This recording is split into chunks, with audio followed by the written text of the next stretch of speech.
أعوذ بالله من الشيطان الرجيم.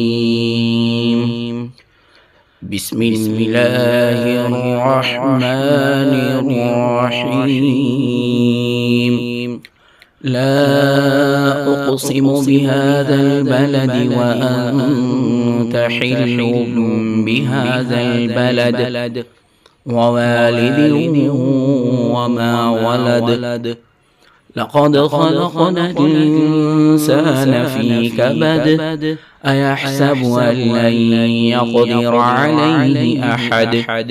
يقول أهلكت مالا لبدا. أيحسب أن لم يره أحد. ألم نجعل له عينين ولسانا وشفتين وهديناه النجدين. فلاقتحم العقبة وما أدراك ما العقبة.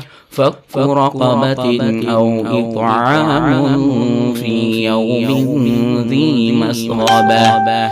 يتيما ذا مقربة أو مسكينا ذا متربة. ثم كان من الذين آمنوا وتواصوا بالصبر وتواصوا بالمرحمة. أولئك أصحاب الميمنة. والذين كفروا بآياتنا هم أصحاب المشأمة. عليهم نار مؤصدة.